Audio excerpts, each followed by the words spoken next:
I'm not perfect, God, neither are you. Tell these salty motherfuckers to tell the truth. Tell politicians to give up the rooms. Tell silent voters to stand up to the booth.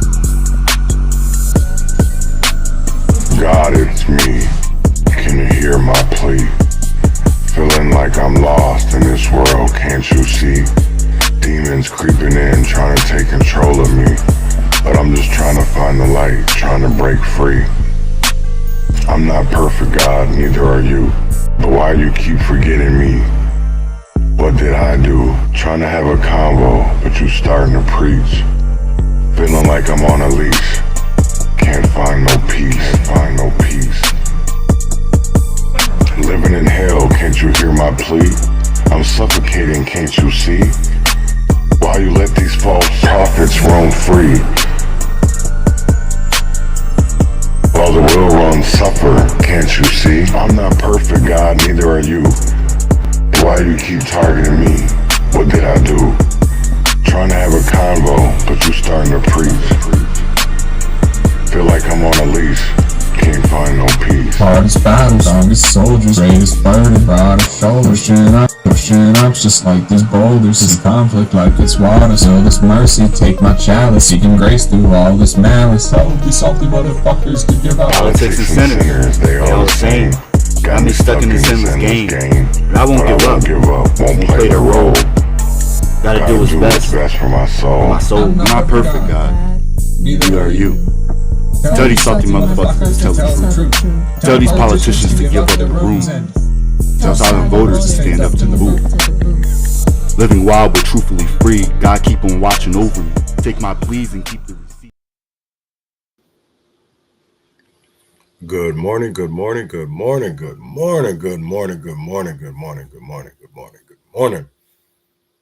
and welcome to the Urban Conservative.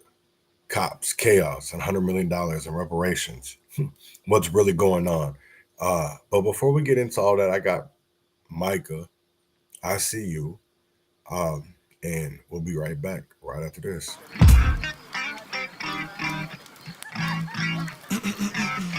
Look. Hard love, yeah. Let me tell you a story. I fell in love in the nighttime with a vampire. Only comes out after dark, and I'm hoping that the time's right. But she's out for blood. With 2 drinks and I think I'm alright. But I can't drive in the backseat of a car. I'm reaching for a lifeline. Please call 911. Yeah. Tell them that it hurts, how bad I need you. Got me bleeding from my chest so we can feed you. You're tearing down my heart and now I see you. I see you. I think that her intentions are pure evil. Done this to like hundreds of different people. Yeah, you're tearing down my heart and now I see you.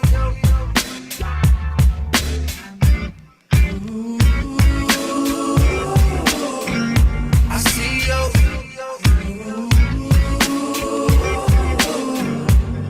Yeah, she's in love with the nighttime, in the limelight. No, she don't care who you are, she's just looking for the right guy. So you better run before you end up in the wrong place at the wrong time and forget who you are. Hope you make it out there alive to tell everyone. Tell them that it hurts, how bad I need you. Got me bleeding from my chest so we can feed you. You're tearing down my heart and now I see you. I see you. I think that her intentions are pure evil. Done this to like hundreds of different people. Yeah, you're tearing down my heart and now I see you.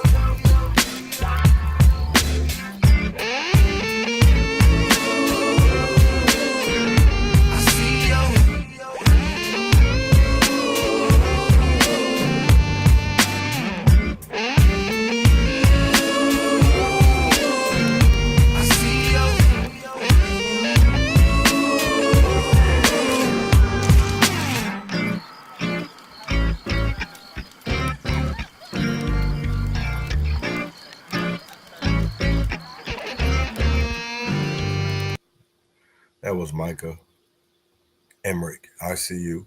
That's Milwaukee, Wisconsin. But I want to get into some, and I don't know what I'm going to do with this yet. I don't know if I'm going to play the whole thing or just some of it. But I want to get into the cost of injustice when innocence isn't enough. So there was a podcast that came out with Winnie Schrader is her name. And I'm sorry if I got your name wrong. But this is something that I think maybe people should watch and maybe understand. So we're going to watch it together and get into the cost of injustice when innocence isn't enough. Well, Reverend Tim Christopher. I'm Winnie Schrader, and welcome to another bonus episode of Mysteries, Mayhem, and Merlot. Tonight, the reason why I wanted to touch on this subject, since it's Black History Month, there is a crisis that is going on in the Black communities. Young men, they're barely adults. They get caught up in a broken system, wrongfully accused, convicted, with little to no evidence. And I see a pattern with this in the system that rushes to convict instead of doing it right, a system that is disappropriate, targets Black men, and rarely admits when it's wrong. This isn't just about wrongful convictions. It's about the countless others who never get a chance to prove their innocence. It's about police corruption, systematic racism, and a legal process that often too values convictions over truth. So that's why I wanted to talk about that. And I have a community activist here in Minneapolis, St. Paul, Reverend Tim Christopher. He's a reverend at the Berea Missionary Baptist Church. He's a community organizer in Minneapolis, St. Paul. He's a husband, a grandfather, and a Second Right Amendment supporter, but he's not affiliated with any political group. So welcome to the show, Reverend Christopher. Well, how you doing? How you doing? I'm doing wonderful. You've been a big part in the Minneapolis community, especially, everything kind of ramped up during the George Floyd incident. But there was a case here in Minnesota that it fell under the radar for me, but you followed this case pretty closely, and that's the Marvin Haynes case, where he was arrested at the age of 16 and spent nearly 20 years in prison for a crime he didn't even commit. And he finally got exoneration, which led to significant changes in Minnesota's legal system. So if you want to give us kind of a timeline of what happened with Marvin and how did he get convicted, wrongful conviction, and how did he get exonerated from that? Well, we're going to talk about him. You also got to remember with Myron Burrell. Uh-huh. I don't know if you know about him also. No, I do not. Okay, so Myron Burrell was a young 16-year-old boy that they said shot Thaisa Edwards. Shot the little girl who was sitting at her table doing homework. Doing her homework. Right. And then they said he shot her. They put him in jail at 16. Okay. Right. And that was under Amy Klobuchar. Okay. Yes. I do remember that case. I didn't know that they charged somebody who was probably the wrong person for that. I just remember the case as well. Yeah. So Myron Burrell goes to jail for 18 years. They finally figured out it wasn't him. They let him out. Wow. Then you had Marvin Haynes, who they swear up and down was at the flower shop. Right. When the flower shop owner was shot and killed. Going into this situation with him, what people need to understand is the sister of the flower shop owner could not, and they were face to face now. I want you to understand that. So the sister and the person, the suspect, were face to face with each other. She could not identify the person. When she did identify the person, she said that the person that she came face to face with had short hair. Right. Melvin Haynes didn't have short hair. He had afro. Okay. they had to find someone who murdered this cop. They actually, I mean, not the cop, I'm sorry, murdered this flower shop owner. Okay. So what the police department did is they found character witnesses. They found, people who were in prison already who would take a deal. Right. Say, if you say he did it, right, then we'll let you off a little bit. And so in all these cases, even in Myron Burrell's situation, the main thing was the lies from the police. Okay. The police in Myron Burrell case, they interrogated this kid for hours. Right. Even though he sat there and said, "I want my mother." Right.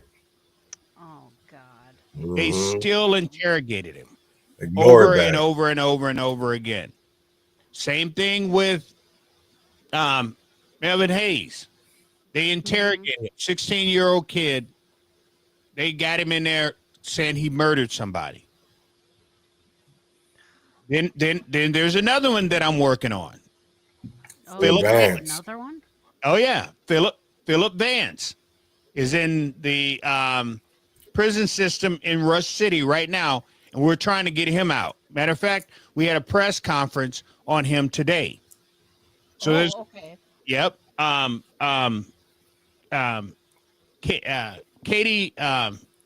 Katie, the prosecutor with the with Philip Vance case.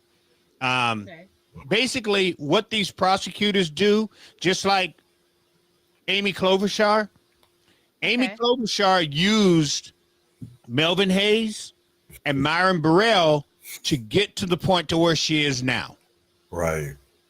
Keith When Ellison. Amy Klobuchar ran for president, and she had her little town hall meeting there at the school in St. We shut that down. Right. Good. We literally got on stage and would not let her come on stage until she addressed Myron Burrell's case. Good. Now she got to Right? address. And we Marvin went Hayes. after her and made sure everybody knew that she was the one who used Myron Burrell's case to get to where she's at today.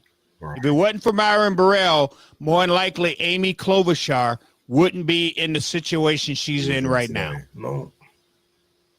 That's terrible. To Right. know that- to use that as a political springboard to Yes, put somebody innocent away in prison that's right. at the age of 16. It happened. That's right. That's ridiculous. It happened. Why It is is. she still in office? People need to hear this. Amy Klobuchar needs to be put out of office. Right. I've never voted for her. I'll never vote for her. Well, this has been a case that's been out there, Right. and it's been something that we have talked about.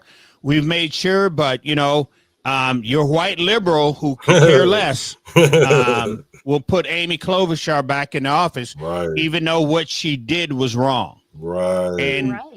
and she can't come to the forefront to say that she did it, that what she did was wrong. She can't do that. Right. With Myron Burrell, I sat in chambers. I sat in the office of the Attorney General, Keith Ellison. Right. It was myself, it was Nikki, and it was Myron Burrell's sister and Myron Burrell's wife. We sat in chambers talking to Keith Ellison about this case. Right. Okay. And what did Keith say to you when you asked him the question? Keith basically said, "I don't understand why he's in jail, why he's in prison." Wow. Okay.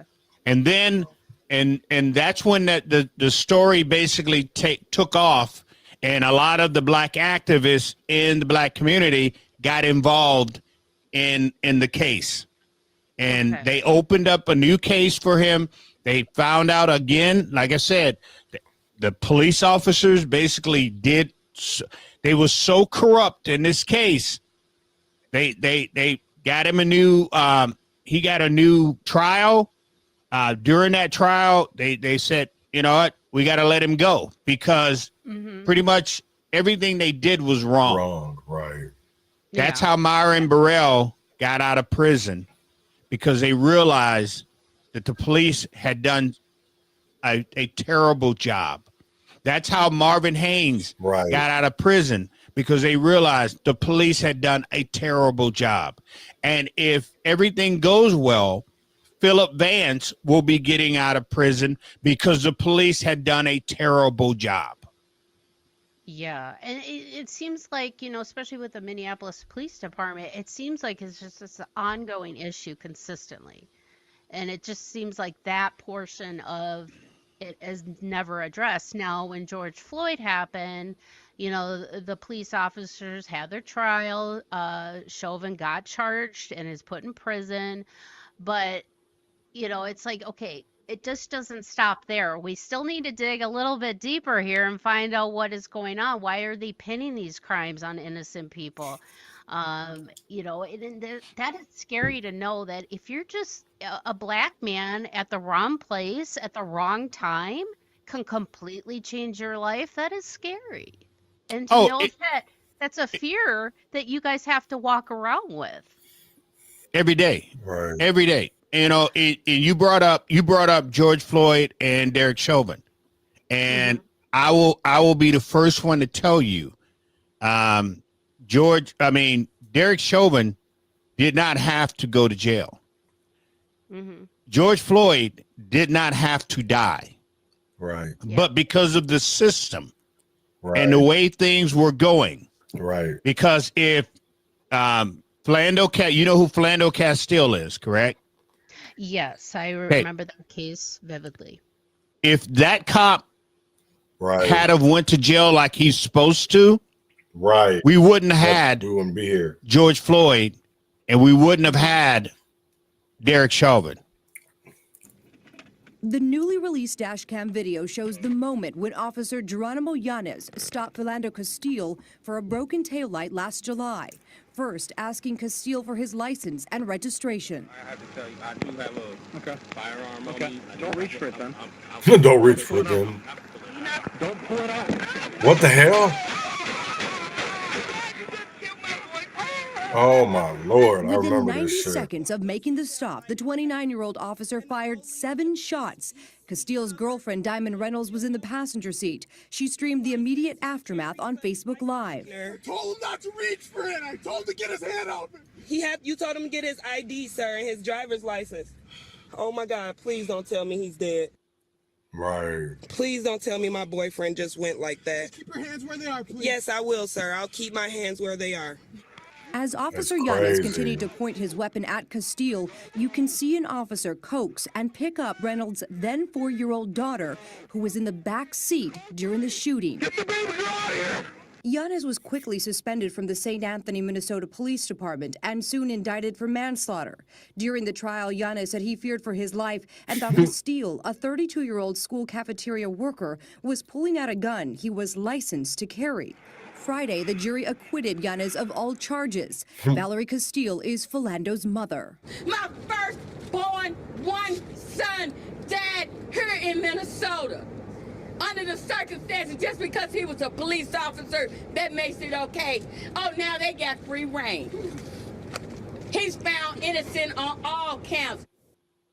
Right. And the reason I say that is because that case and that cop walking basically put the fuse into the keg. A keg that had already been made because of the tension between the community and the police department. Right.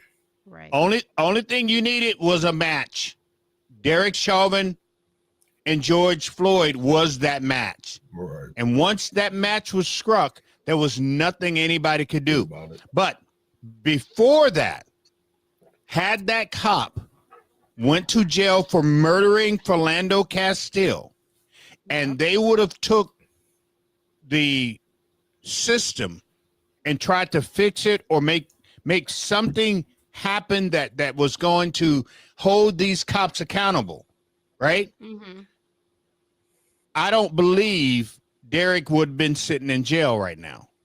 I don't believe Katie Porter would have been sitting in jail right now, Who the hell is because that? Katie Porter Oh, made a Kim mistake. Potter. She did, Mm-hmm.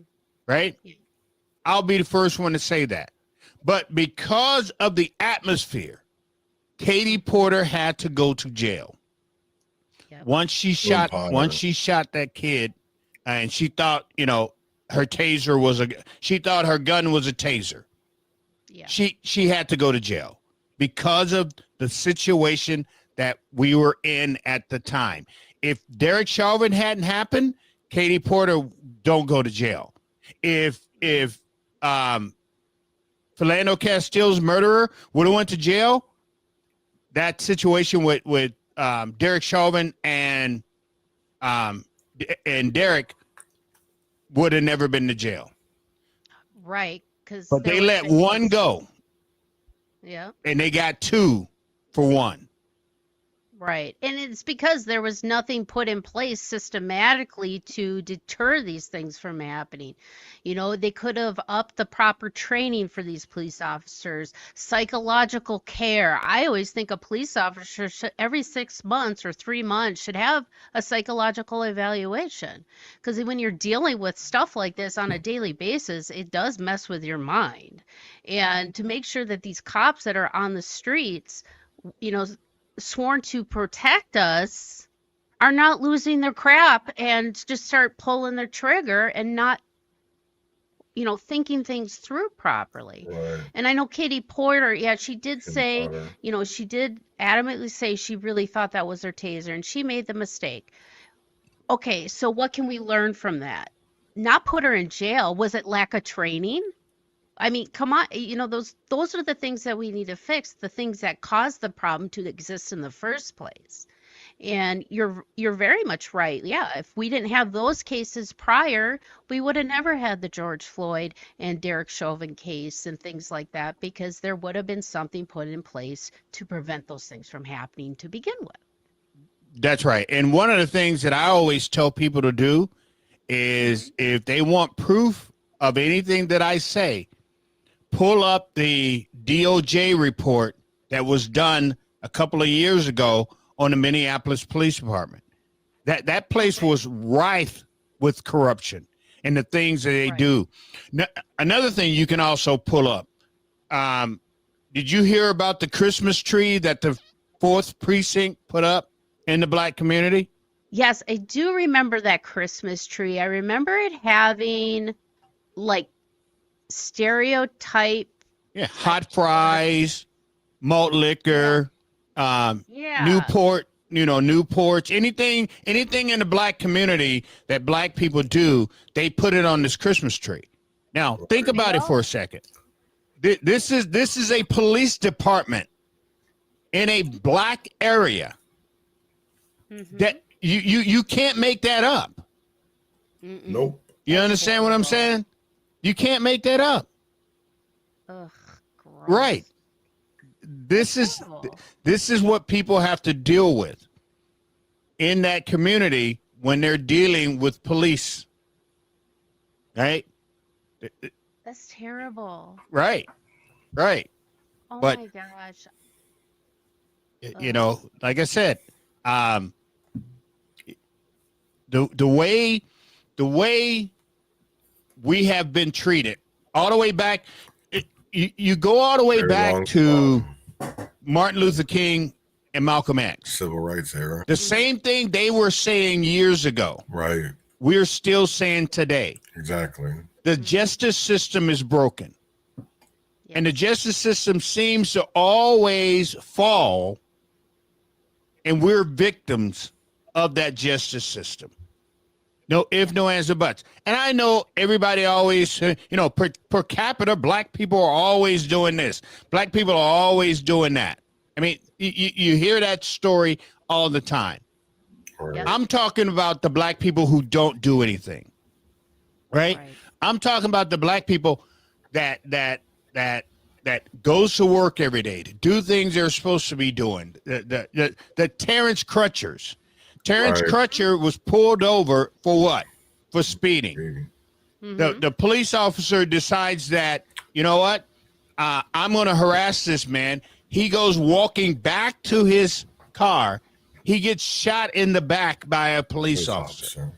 And nothing happens.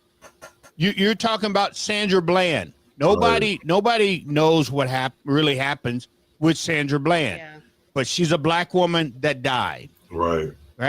You're talking about a kid where it basically all started, where George Zimmerman decided that even though they told him not to go chase this kid, George Zimmerman went and chased that kid in a state that stands your ground. Right. So if George goes and attacks this kid stands his ground. He pulls the guns out and kills him.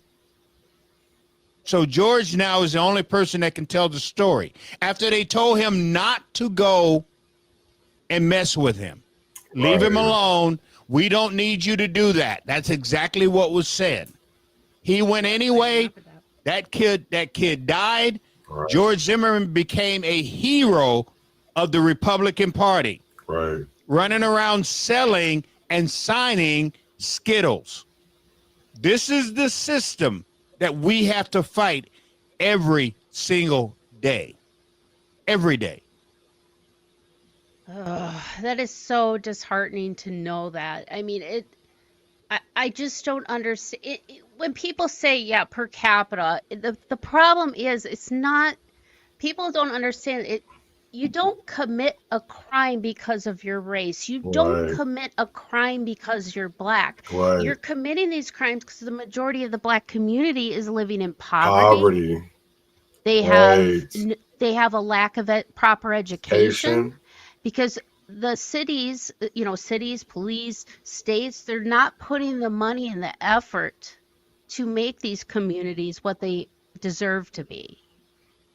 You know what I mean? It's like it's just this whole systematic thing. And it's like, you can't sit there and say all black people commit crime. There's plenty of white people that I know commit crimes. Trust me. Right. But the majority of white people who commit crimes, it's mostly because they live in poverty as well. That's right.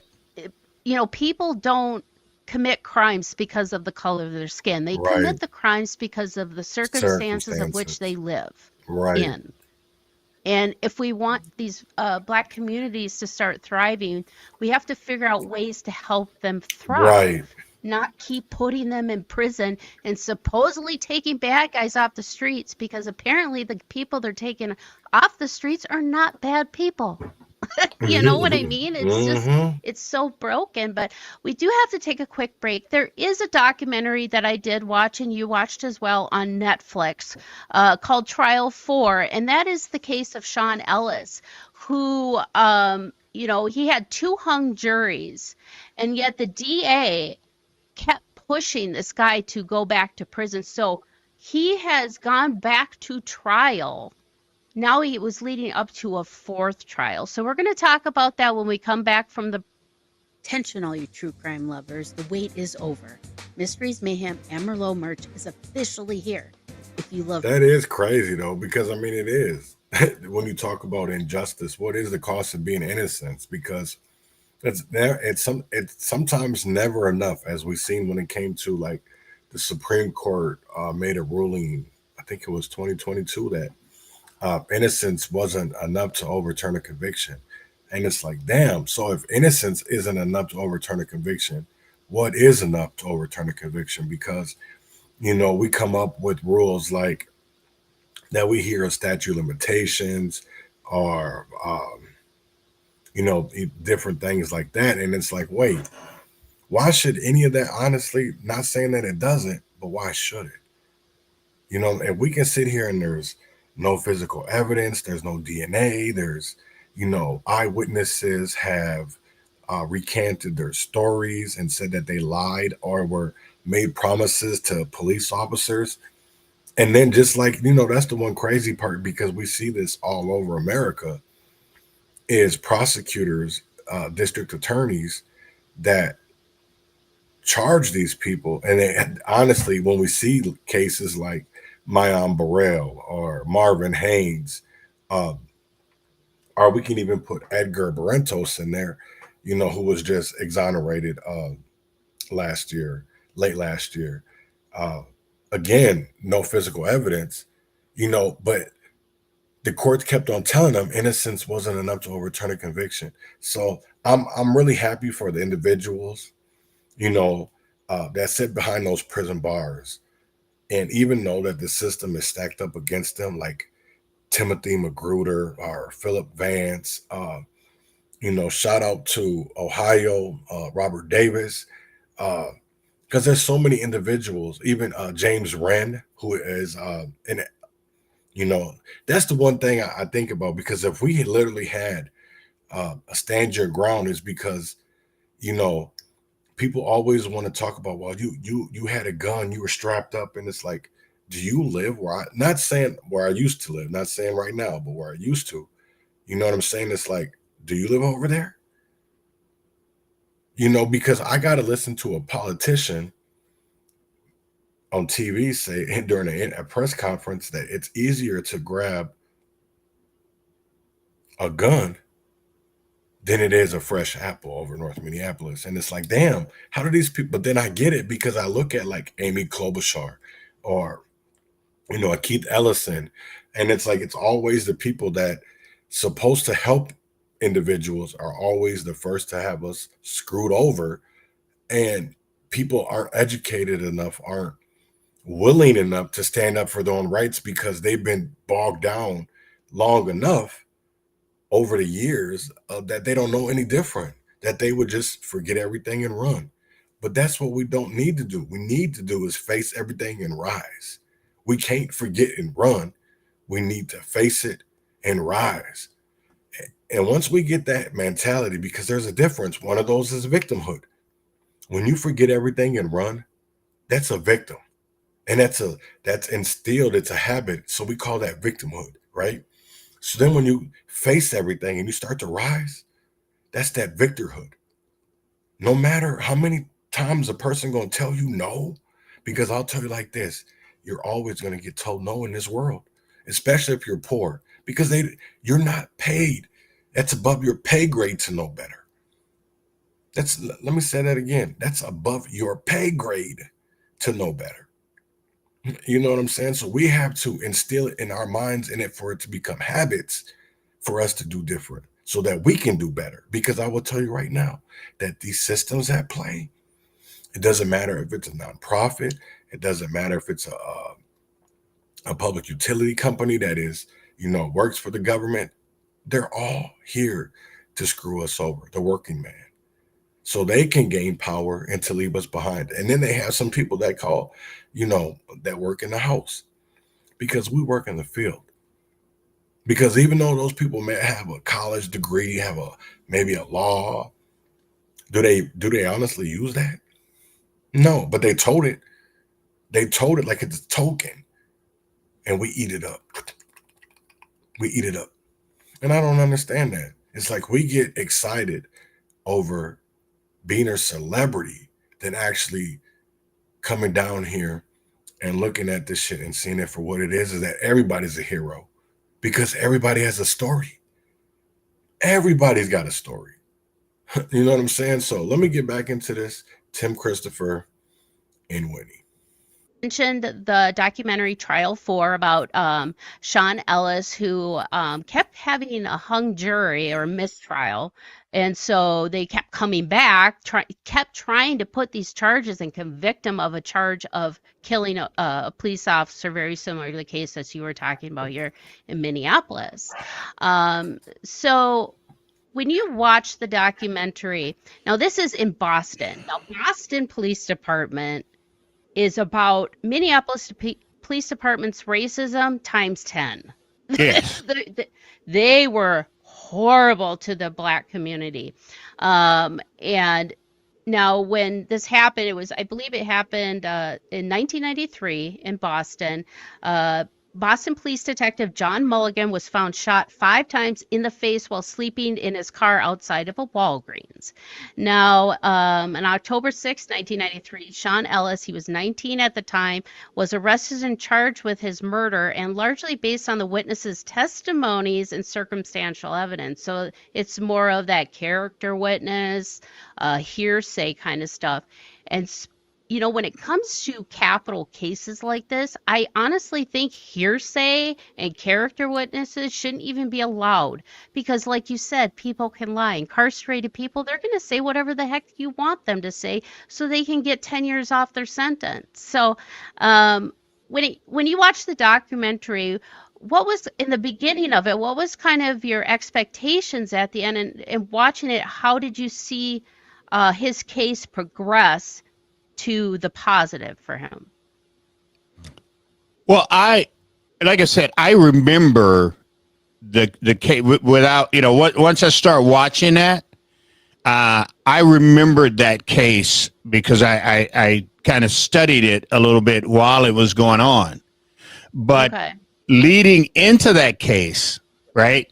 And they talked about this in the documentary. Carol Stewart, remember her?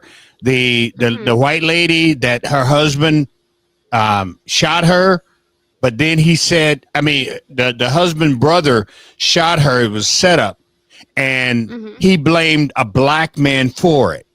And the Boston police, years before, went crazy and went through the black community and just was pulling black boys out of their homes and some of everything. And yep. So that showed the racism of the Boston Police Department right there. So when we get to Sean and his case and what was going on with him, it was just a matter of time for them to try to find a way to pin this on someone other than who they were actually looking at before, because remember, they went after his girlfriend first. And then they start talking about the cop being dirty and this could be a setup. And because the way they shot him, right? They shot him with a cross in his face. When they was talking about it, it was a cross. So the police department, once they tuned in on a black person, that was a wrap. They just needed to find the black person. After that, there was nobody else that they were looking for. They wanted to look for. They wanted to have part of this case. We're going to find a black person. We're going to put it, because it's easy to do that. It's just like it was talking about the Carol Stewart case. It was easy for a husband to say a black man shot him, knowing that he orchestrated his wife dying. Blame it on a black person. It is that simple. That simple. Right. Blame anything. Well, for instance, the Susan Smith case back in 92. She supposedly she got carjacked and a black man took her car and her children were in there. So the whole time they were searching, they're searching for a black man driving with 2 white babies in the backseat. Right. Hello. And just, oh God, I was so mad. And to know she did it herself. And oh gosh, I was so unnerving. Gross. But so Ellis, the first 2 trials, like I said, were hung juries. Now in January 1995, a third trial convicts him of first-degree murder and armed robbery, and sentencing him with life without parole. Now, in the 1990s to the 2000s, the investigations did reveal that Mulligan, the officer that was shot, and some other officers in the case were very corrupt. They were planting evidence. Yep. And they, and they were also stealing drug money. But Ellis deserved to go to jail. 2015, a judge overturns his conviction after a ruling that the evidence of police corruption was withheld from the defense. Now that, to me, is prosecutorial misconduct. And I hope people got fired for that. So, but he still had the legal battles. So when is enough enough? When can somebody say, hey, I am not guilty of this. You need to quit harassing me. Where do we have that protection, especially for the Black communities? Because I feel Black communities, often they don't have proper representation in court. And are there any organizations and things like that in the Boston area, in the Minneapolis area, where Black people can go and try and, whether it's a scale pay or some type of, free services where they can get the proper representation if they find themselves in court? There's a couple organizations out there that wrongfully conviction. I got a shirt on right now. I don't know if you can see that, but wrongfully conviction group. This group here takes care, help people to get some help from somebody. But there's not really, the sad part about it, there's not really much you can do. I mean, once the police department lock in on you, they will find people, number one, to testify against you. They will find, goofy lies to put on you. And because there's nothing you can do. There's nothing really you can do to fight back on any evidence that they bring to the DA, especially if the DA looks at your case and thinks that, this could be a springboard for me to go forward, to be a state senator or be a state representative. Look at what I've done. I've prosecuted all of these here. It's like that cop that we was just talking about in Boston. He was supposed to be like one of the top cops with over 500 arrests. Come to find out, some of those arrests really wasn't right. Right. 500. He had 500 arrests. He's supposed to be up here, an awesome cop. But when they start digging, we find out he wasn't that cop that everybody was saying who always loved to work and worked all the time and blah, blah, this and blah, blah, that. It's the same thing with Derek Chauvin. If you Google Derek Chauvin, you're going to see that Derek Chauvin cost the city of Minneapolis a lot of money. They just paid somebody $600,000 because of Derek Chauvin, right? Derek Chauvin wasn't that cop that they all tried to make him out to be at the end of the day. We found out that he had dirt on his hands, just like a lot of other cops, just like all of these cops that quit the police force.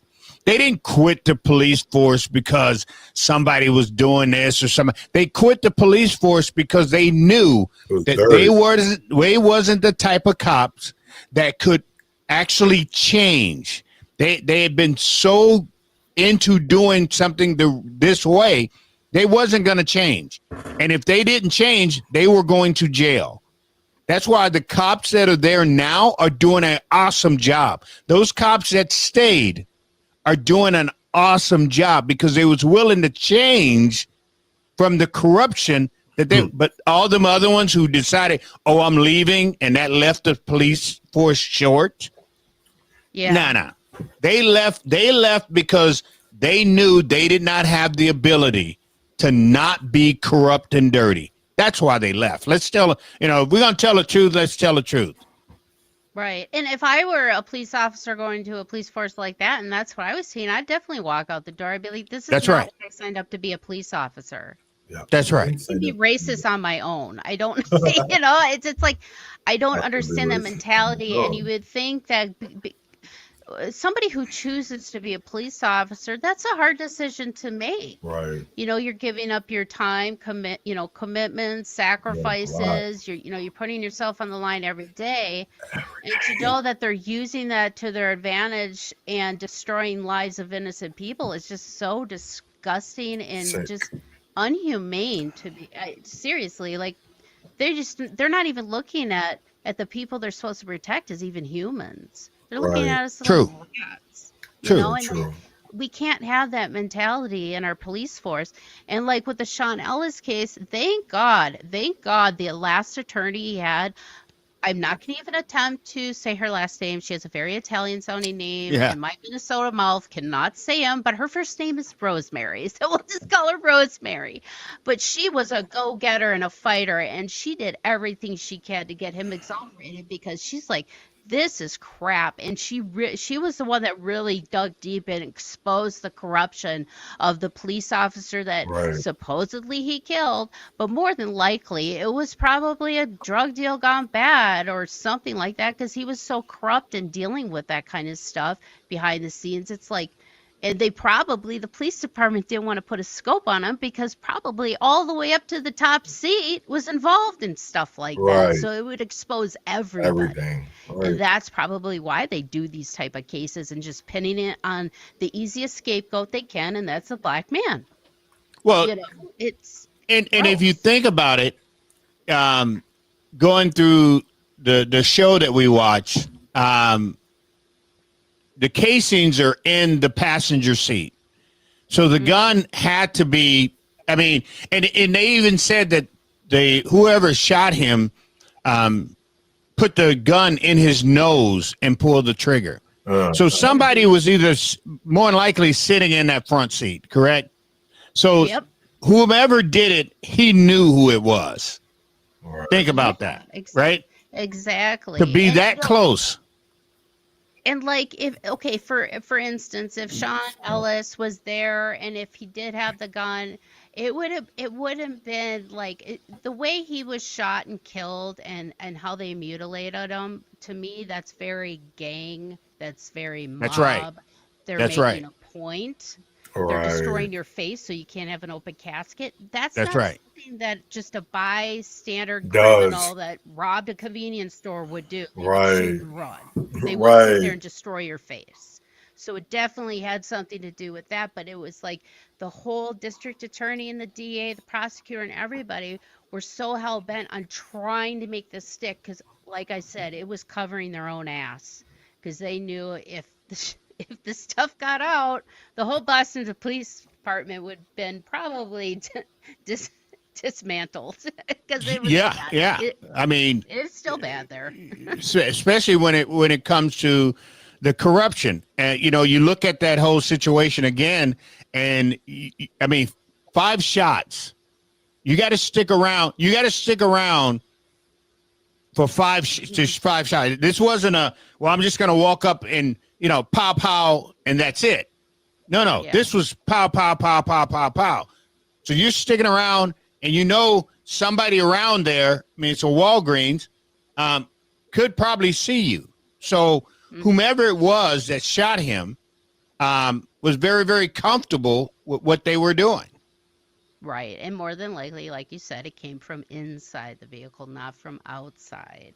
And yeah, it's just sad that knowing that our justice system is this corrupt and feeling like we don't have enough, I guess, not enough. I think it's going to take more than just, you know, community organizers. I mean, I feel like there really needs to be some type of really strong platform to get this nationally addressed because it always seems like it's compartmentalized in cities and it just stays there. But this is a nationwide problem and it needs to be addressed. And that's why I wanted to have you on today to talk about some of these issues because it's still ongoing.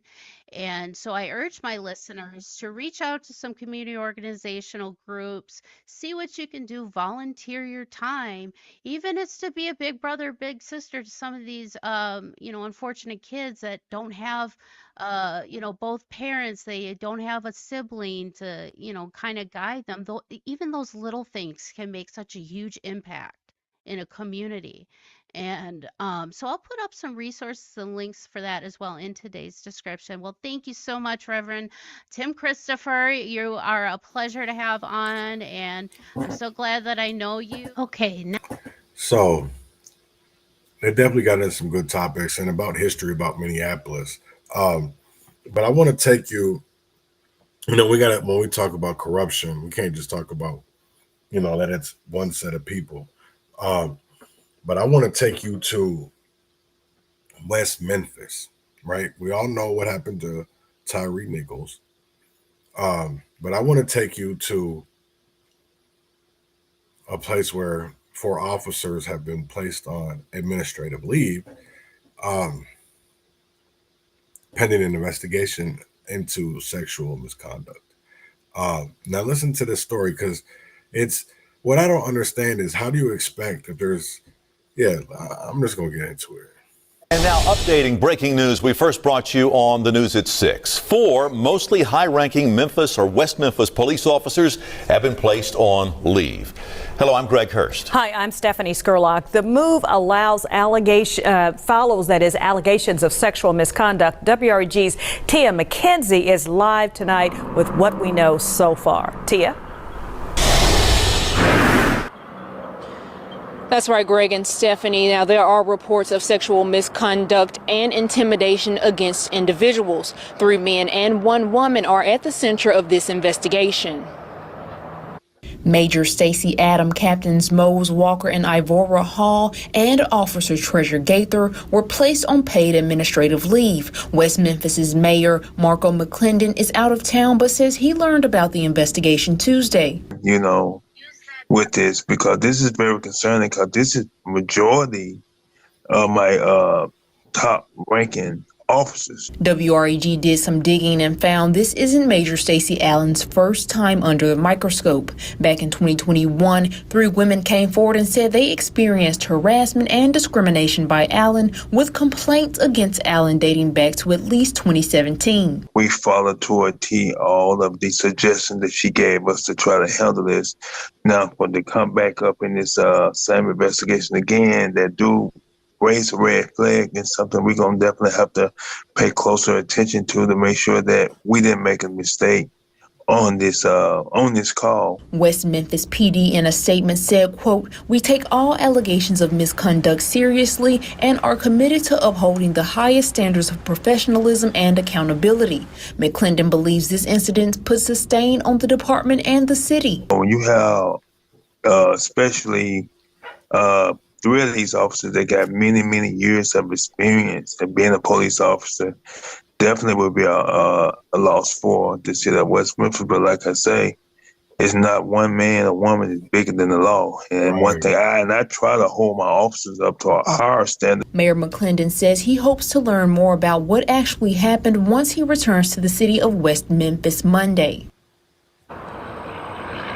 Now, we will be sure to keep you up to date on air and online as we learn more. Reporting for your news leader, Tia McKenzie, WREG News Channel 3. All right, Tia, thank you very much. And one of the officers involved in this case has been the focus of several reports by the WREG investigators. The allegations were that Major Stacy Allen was accused in the past of harassment, discrimination, and retaliation by 3 women. A report was done by a Memphis attorney who claimed that she was able to substantiate all of those claims, but Allen was able to keep his job. Now, we talked with one woman who said that she witnessed multiple incidents. The 3 also said Allen picked on African-American women. All 3 women say it's the reason they left their jobs with the police department. Some of the incidents found by the investigators include a dispatcher who filed a complaint with the Equal Employment Commission in 2017. Another woman said that she had been the victim of harassment since 2009. In all of the cases, an investigation was done and Allen was eventually That's crazy as hell. And I'm going to still say it to this day, is that you got one bad apple and the rest are bad. You know what I'm saying? They just rotten a whole bunch. And that's one thing that I will never understand is, how can you say that you have a good police department when you have 4 officers placed on leave for an ongoing sexual misconduct investigation? So how are you going to tell me that no other officers knew? They didn't, I don't be understanding a lot of this shit, because y'all say we got some of the best detectives and the best police in the world, but they can never fish out their own bad apples. I don't understand that. How are they so good, but yet we can't root out the bad apples? Tell me that. Explain that to me. Most people can't. Because I don't understand it. We sometimes, just like even, I'm going to talk about this today in 40B last night. They had an election and barely anybody showed up. Barely anybody. You know what I'm saying? So it's like, right. Again, right. You right. Cops protecting cops. It's nothing new, but they need to be held accountable. Yes, they do. Just like in that documentary on Netflix, you hear about Boston. You hear about Akron, Ohio. You hear about Chicago. You've heard about Minneapolis. All these police departments are in consent decrees, but then it's like we still have to, have evidence, even though there's enough proof out there that we have dirty politicians, elected officials, and all that, and people still don't want to listen. And I don't understand that. So that's when we see things like, like these elections have consequences. And because I'm going to say this, in my eyes, you had enough people that weren't paying attention because it didn't affect them. Now that it affects them, they want to pay attention. And not only did you probably maybe vote for Trump, but now it's at your front door. And now some people have lost their jobs. You know what I'm saying? And it's like, can people honestly get mad? Right. No. Georgia, we can say the same things about these jails. And then yet we're supposed to ask for some kind of accountability. That's not, a lot of individuals that are in there are innocent because they've arrested the wrong people. They've arrested the wrong people. And yet the ones that are supposed to protect and serve are the ones should be in those jail cells sometimes. Or it should be these nonprofit leaders or these pastors. You know what I'm saying? Because I will tell you like this. There's a war coming. And I'm going to tell you like right now, there's a little war that's already here. And a lot of people don't want to talk about it. Is that something that we should be discussing? Is just like what happened in Minneapolis on 36th and Penn. I'm not saying that was directly something from gangs, but I will tell you something like this. Of that being in that area and doing what we did over there is that we had a really good relationship with the people that were over there. When it came to the drug dealers, when it came to even the DUC building on the corner, we had a very good relationship, a core, you know what I'm saying, with them. But I will say this is that we're in crazy times. We're in crazy times. And honestly, I don't know what the right answer is. I don't know what the solution is. I just know that we have to come together and be united to solve these issues. I do know that. So with that being said, I want to get into this North Minneapolis gunfight with violence interrupters occurs after community barbecue. Now, I don't like the way that this sounds. First of all, the headline. An exchange of gunfire injuring a man after a community barbecue in Minneapolis last night. The man working as security for the violence prevention group 21 Days of Peace. Fox 9's Mary McGuire joins us now live. And Mary, a lot of the details still up in the air tonight.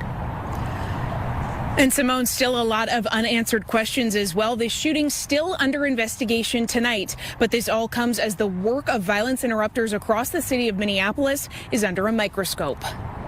A community barbecue put on by the violence prevention group 21 Days of Peace took a turbulent turn with bullets hitting both a security guard and a child's bedroom. Just after 9:30 Monday night, Minneapolis police responded to gunfire on the 3500 block of Penn Avenue North. Officers found a man in his 30s shot nearby, and he was rushed to North Memorial. They also discovered a nearby home had been hit by bullets. Reverend Jerry McAfee tells Fox 9 his 21 Days of Peace organization was holding a grill out, and as they were cleaning up, a couple of men came out of an alley and started shooting. McAfee says one of his security guards was shot, but thankfully they were wearing a bulletproof vest. Sources say he returned fire and has a legal permit to carry a gun. And take care of the needs of our people. I shouldn't have to come here and say nothing. This all comes as funding for violence prevention groups across Minneapolis are under a microscope, with tensions boiling over at recent city council meetings.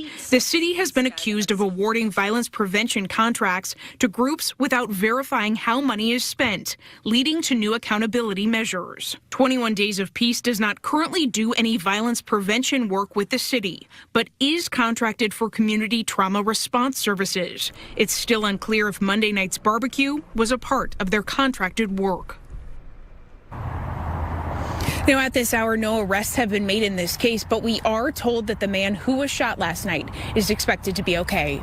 Reporting live tonight, Mary McGuire, Fox 9. All right, thank you, Mary.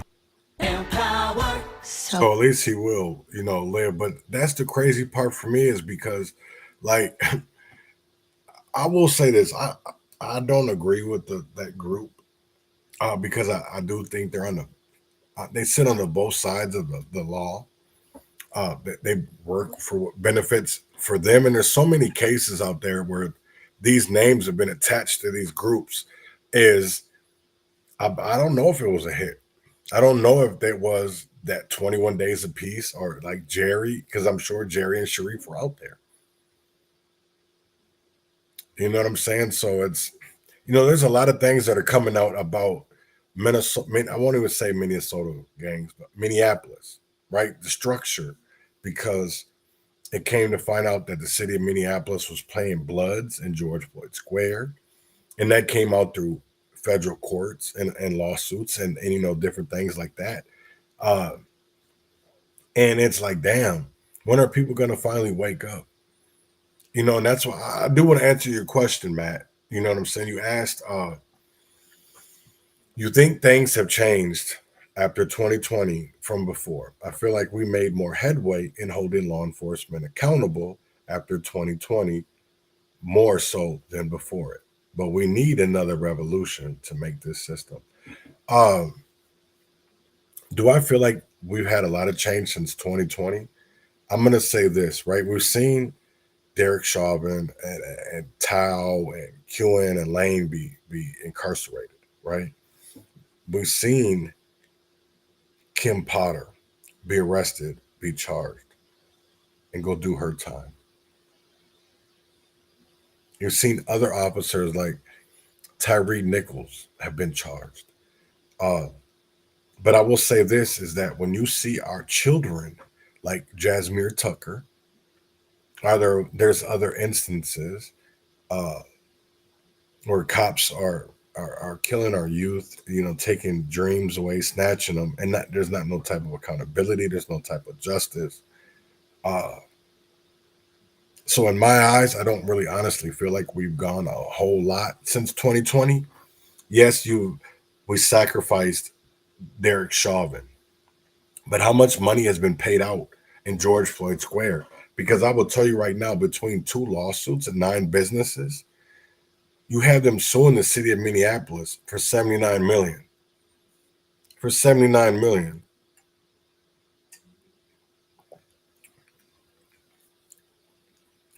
Cup Foods is suing for 30, and then 8 businesses are suing for 49. Come on. Come on, man. Like, wake up. When are not people going to see this as one big ass money grab? Right?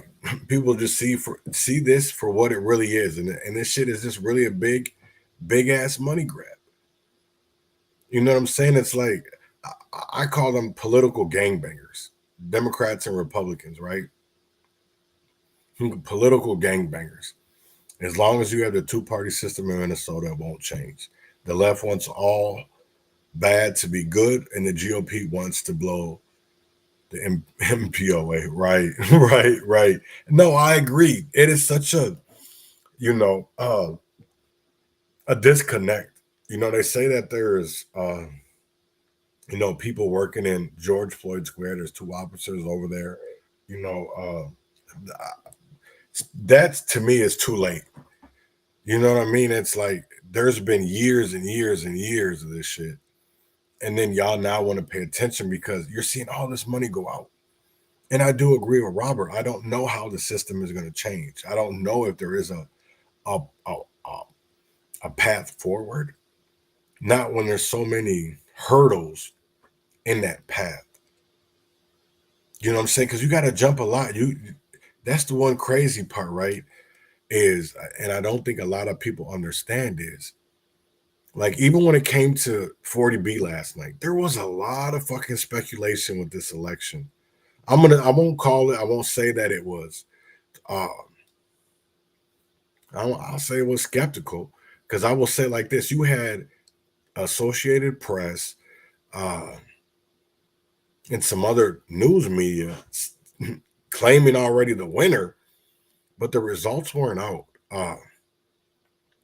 So I was like, damn. I mean, doesn't it not matter that, like, the Secretary of State hasn't, like, put in their information, but yet y'all already calling a winner? But see, when we go on the website and we see, we're like, wait, you would think something would change. Don't you think that,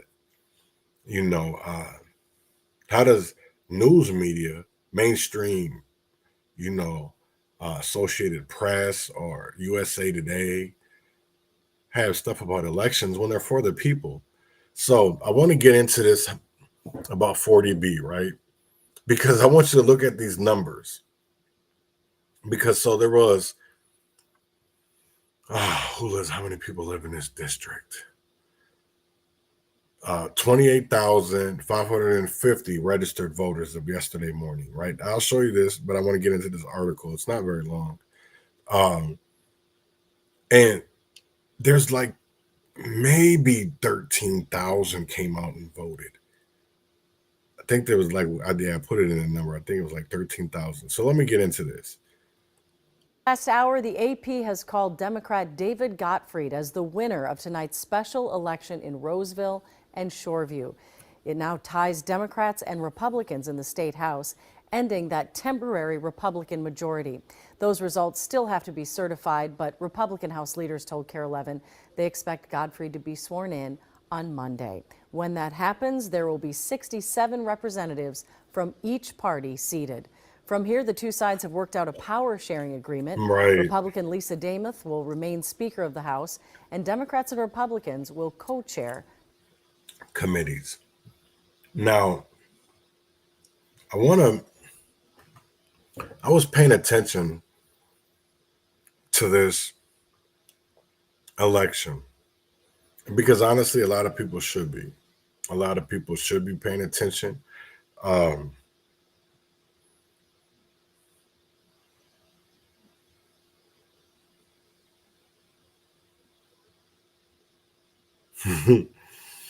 So somebody posted 13,000 voted, and that is, you've seen the numbers. Like I want to say, it got crazy last night when it came to voters. Now I want to show you that there was. So when Paul ran against Curtis, there was 24,486 people that voted. Now, in this election yesterday, there was only 13,331 votes. Now, 11,000 people didn't come out, didn't show out, didn't make their voices heard. Now, does anybody expect there to be a difference when we're not doing anything different? We're beating our heads over a bush. And I agree with Mark because After all they've done, do people not see that? After all they've done when it comes to waste, we've got billions of dollars, billions, and yet, no. So this one was weird, I thought, right? So at 9:31, there wasn't, see here, you got to look at this, right? So there wasn't any precincts reporting in this contest, right? But then you look at 9:29, because when I updated it, when I refreshed it, that's what it gave me. And I was like, wait, so this is about the time, I think it was 9:27 when they actually did call a winner. And so it makes you wonder if, like, wait, that's crazy. What do you mean? So I honestly believe this needs to be looked at. Something was wrong with the system, and it's something that they definitely need to talk about. You can't really see it, but it says 12 out of 12 reported. And then at 9:31, precincts reporting in contest 0. So how you go from 0, and this is the crazy thing to me, right? Because I could see if it was saying 0 precincts were reporting in, but this says 112 out of 12, right? And then this says 0 out of 12. So you honestly know that something was going on, that they fucked with something. So I will say to the end of this day that they obviously did something when it came to this election, and it was weird. I'm not saying, I already knew by looking at the voter numbers that it was a Democratic area. 40B was, right? So it's not shocking that this weirdo, that he won in 40B. That Dave Godfrey that even won, you know what I'm saying? So it's like, people. Wonder, like, I don't get it. Now, I want to take you to a story out of Lancaster, Pennsylvania. I got a couple of things for you.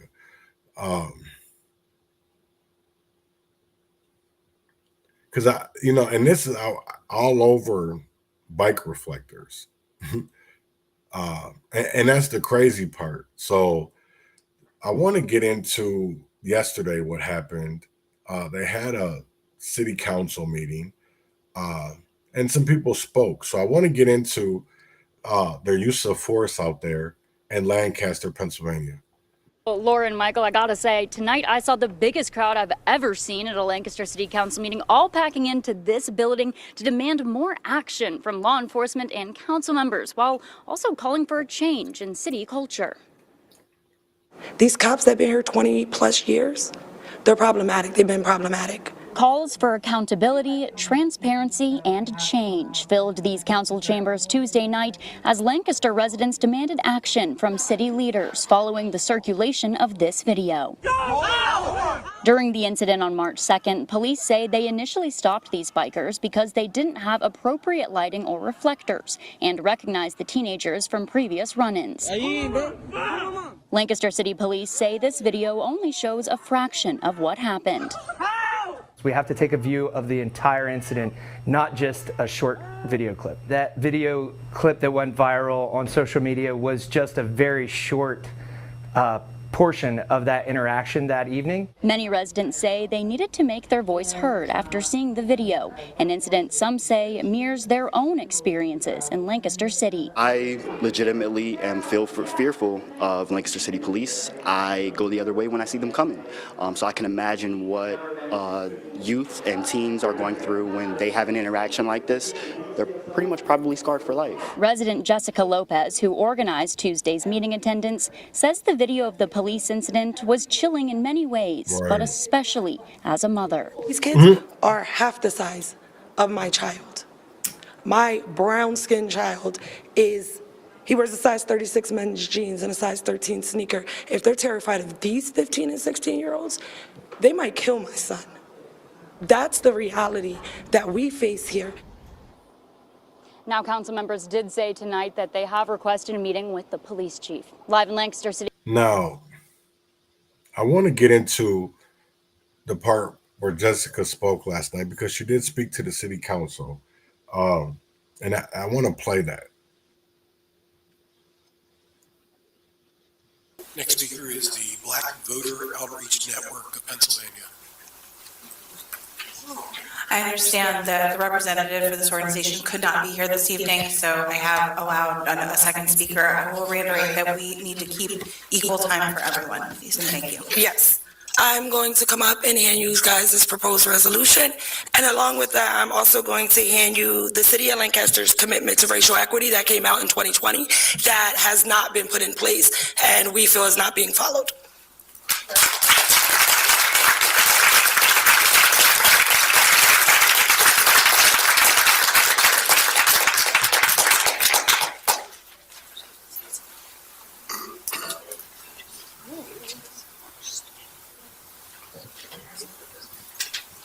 Thank you so much.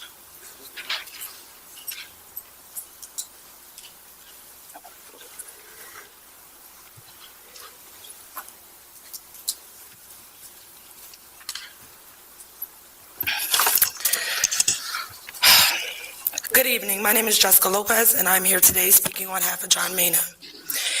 He and I are proudly representing the Collective, a coalition following Lancaster organizations, the Black Voter Outreach Network of PA, the Democratic Socialist of America, the Lancaster Bail Fund, the Lancaster Changemakers Collective, Lancaster Stands Up, and the Party for Socialism and Liberation. Tonight we are submitting a document for public record that outlines concerns regarding the Lancaster City Police Department's recent interactions with Black and Latino residents.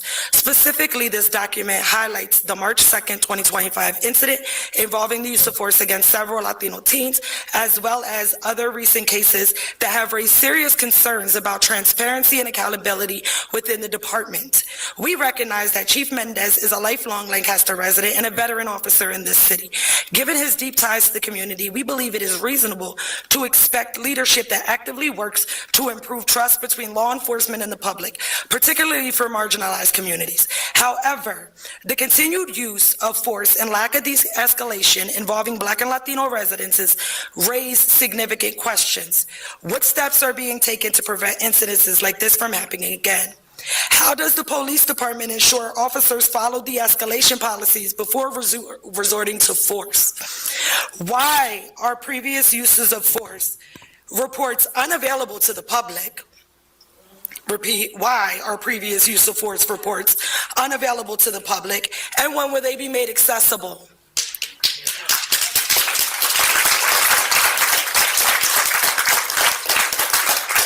And I guess this would go for Janet, but what does your public safety committee do? Do they work with the police directly, or are we letting them lead this? Our request tonight is straightforward. We urge the City Council to consider passing a reasonable resolution calling for an immediate, transparent, and independent review of this latest incident and public available findings. Additionally, we ask to create a formal public safety commission or authority that includes council and community members and provides oversight on policing policies. Along with the commission, we ask for a community partnership, including a civilian review board. These are measures necessary first steps to establish trust between law enforcement and the communities where they serve. Our collective formally acknowledges the Lancaster City Police Department statement on the incident on 3/10/25. They released a vague statement that left us with more concerns than answers. This response is unacceptable and not enough. An unsigned statement informing the public of internal investigation is not reasonable, transparent, or acceptable for behavior that is a pattern. The decisions made in response to this issue will send a clear message about Lancaster City's commitment to public safety, accountability, and justice. There are opportunities here to take the first step in building trust with the community. We look forward to working collaboratively to ensure all residents feel protected, respected, and heard. Please accept this resolution on request on our behalf. We look forward to your responses. Thank you very much. Thank you. So that was what's going on in Lancaster. That's another story I'll be paying attention to. I want to get into a video that was taken out of Memphis. This is really wild. This is a trigger warning. So please be advised. Don't nobody touch nothing out there, but they gonna fuck y'all up, man. Y'all, they gonna book it on fire? It ain't no smoke or nothing coming out. I'm scared, but I don't want to be the second nigga to get, you feel me? What he at? He right there. Man, that's a police officer. Look in there. Look. Man, I'm trying to see what the fuck y'all. Somebody got the bad area found big right here by my house, man. Don't kick. Mike, I mean, Don't kick it. That's how we got it. Nigga gun out there. Who hit him? The person is called. He lost control. He was driving too fast off control and everything. Oh It's a free Glock on the ground. That's crazy. Oh, free Glock my ass. But you crazy as fuck, but Right. people that don't watch you. What the fuck? Damn. Wow. Boy, I ain't never seen no shit like this, boy. She on the side. She laying on the This car. But tell them boys the police officer dead, boy. He got a German Shepherd in that bitch. Damn. His head all up against that. And his brain's down here on the ground and his gun over there. I'm saying, how fucking fast the man was going? He had to be going fast. I'm talking about for real. He came around you? I'm saying he was driving fast. Chasing somebody had lights on? He had no lights on. He came across the bridge and just came on into the homecoming track. Damn. 5 years, 20 years in jail. What he hit y'all, you know? Yeah, That's crazy as hell. I pray for the family though. Straight up. I hope that the officer is okay. Well, obviously he's not okay, but shit, honestly, I don't know what to say. It's all fucked up, to be honest. I want to get into an act in Minnesota. Senate File 2368, right? It is a bill for an act relating to state government establishing the Minnesota Migration Act and Minnesota Migration Act account, requiring a report appropriating money to study and provide reparation grants for American descendants of chattel slavery who reside in this state, proposing coding for new law and Minnesota statutes, chapter 33 or 363A, be it enacted by the legislature of the state of Minnesota that the Minnesota Migration Act account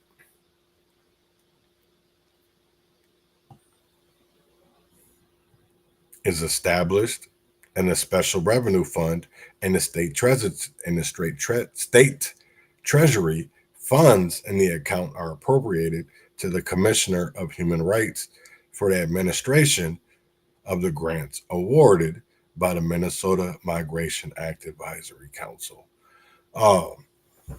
So as you can see, Minnesota's got a bill. This ain't the first time. I'm sure it'll be talked about in the next coming days between all type of individuals saying, oh, we need this, we need that. I don't know anymore. You know what I'm saying? Because I will tell you like this, like all the money that I've seen come into Minnesota and I've seen come into Minneapolis and some of our impoverished most areas that where, you know, poverty is really stricken people when it comes to, you know, individuals being poor. I've seen billions of dollars go in there, but what changes? Because it's only gotten worse. You know, I grew up in Minneapolis in a time where we got the nickname Murderapolis. And that it's even worse now. It's even worse now. You just seen, you know, a violence interrupter from 21 Days of Peace get shot. Get shot. And people got to understand, it's a war out here. Nobody wants their money interrupted. Nobody. They want to get money from fentanyl. They want to get money from drugs. You know what I'm saying? I don't know. I know that I've been on 36th and Penn. I know that alleyway very well. You know, and it's crazy to me because I know that some of their members live over there in that area. You know what I'm saying? So it makes me wonder if something more is going on, because that is a very profitable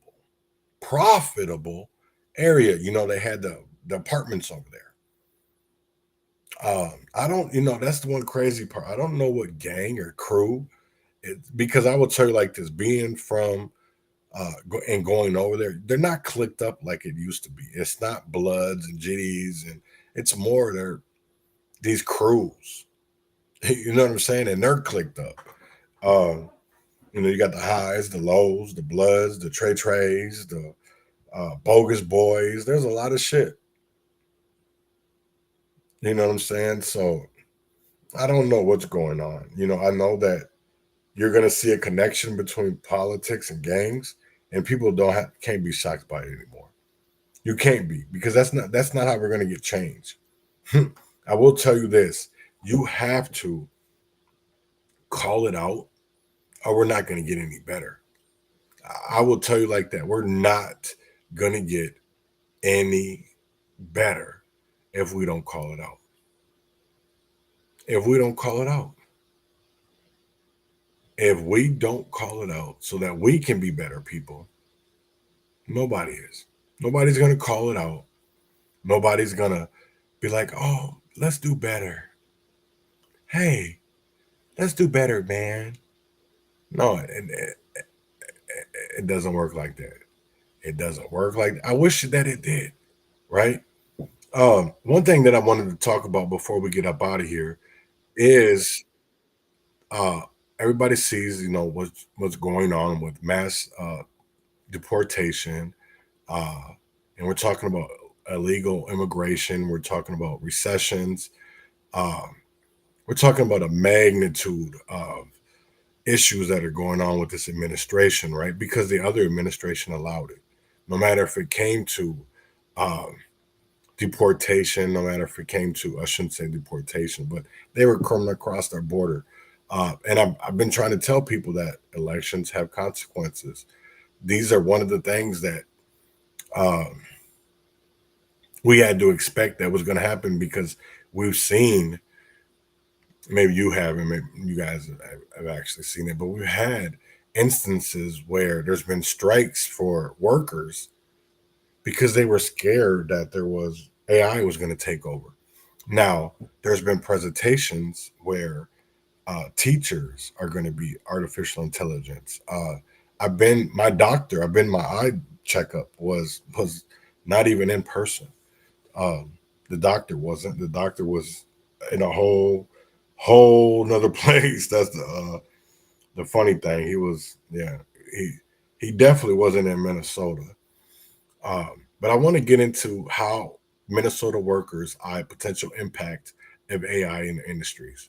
A new report from the Minnesota Chamber of Commerce showing a concerning reality for the future of the state's population. Experts say the projections show a major slowdown of population growth directly impacting the state's workforce, which is already experiencing a shortage. Fox 9's So-Young Kim breaking all of this down for us. So-Young? I spoke with the director of research for the Minnesota Chamber of Commerce. He tells me a group filling that labor force shortage gap currently are foreign-born workers. Let's take a closer look at the report's findings. In the past 50 years, Minnesota's population grew by 50%. In the next 50 years, it's projected to grow by just 7%. This means fewer workers in the state, and people are a big part of the equation that predicts the state's economic growth and prosperity. Let's take a look at what's going on. There's a large group that's retiring, yet birth rates just aren't keeping up. Plus, post-pandemic workforce issues still exist. So again, according to the report, in the past 5 years, new Americans account for roughly 60% of the labor force and employment growth in Minnesota. Sean O'Neill, the Chamber's Director of Economic Development and Research, says this impacts businesses directly and, in turn, customers. But we've been coming off of this period of, again, really historic workforce shortages where companies have had to do things like reduce hours or not take on new customers because they just couldn't fill the job openings that they had at their businesses. We asked researchers how artificial intelligence could play into this dynamic. In the long term, automation may help fill some gaps, but may also create demand for new roles. Experts say it's hard to tell at this time. In the short term, experts say the roles new Americans are filling are jobs with less exposure to AI impacts, currently such as production, construction, and agriculture. The Chamber of Commerce does note this pool of foreign-born workers grew in the state primarily through legal pathways, such as guest worker visas or refugee. Yeah, that's crazy how immigration always comes up. Dan, we talked about a lot today. You know, we talked about gunfire after a peaceful barbecue in North Minneapolis, about 21 days apiece. We've seen that they charged 4 Memphis police officers in a police scandal about sexual misconduct. Also, about 40B in the election last night. We do see now in the House we have a 6-6 or 67 power split. And also there is also the Minnesota Migration Act bill in Minnesota. Senate filed 2368. That is worth $100 million for reparations to Black Americans for chattel slavery. So we also talked about, I showed you the cost of injustice when innocence isn't enough. With Reverend Tim Christopher, he talked about Mayan Burrell. He talked about Marvin Haynes. He talked about Philip Vance. He even talked about Amy Klobuchar and all the political ties that were faced with that, and the Black men that have been railroaded over the years by our Minneapolis Police Department. Also, there is a documentary out on Netflix about Sean Ellis. It's called For, where this man was railroaded. And you're going to see of how evil police departments can be in America, because we've seen that with, you know, throughout the years. It didn't matter if it came to Malcolm X. It didn't matter if it came to Fred Hampton. It didn't matter if it came to the Black Panthers. We've always been seen in a way that we've been like we're a monolith. Instead of being looked at as people, we're being looked at as, well, wait, they're special people. No, it's not always like that, you know, and we have to look at each other the same. Because we have somebody that is successful, a Black man is successful, doesn't make that's excellence. You know, we have to see that there's some people that have taken the money or drunk the Kool-Aid to get where they're at. And they've done certain sacrifices. Man, but with that being said, I hope everybody has a great Wednesday. You know, it's hump day. A lot of stuff's come out. You know, you had a lawsuit for 8 businesses in George Floyd Square. You know, I'm going to talk about a little bit about that tomorrow, and how that connects with everything else that is going on in the world, in America, especially because a lot of money went to that. A lot of money was donated. And then we've seen a lot of waste and we've seen a lot of fraud. And who do we blame? Because you can't just point the blame or point the finger at one person or one entity, because honestly, all our state legislators were allowing this. So I hope everybody, like I said, hope everybody has a great Wednesday. And with that being said, man, I want everybody to win or fail, freedom or jail, heaven or hell. Wish me well, and I'll see y'all tomorrow, same time, same place. See y'all tomorrow.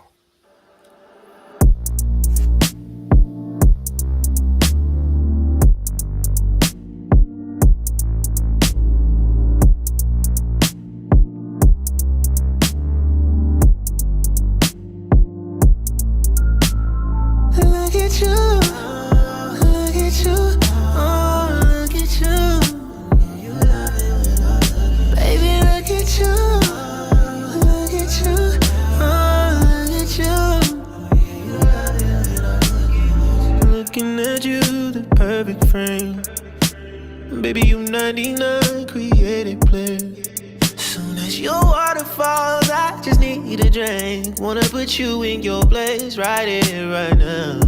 So let's slow it down and relax and get closer. Then I'll take it out, let you taste your composure. Know what you doing, take a seat and I fold her. Pretty brown eyes, you got it sold up. Ooh, I just love to look at you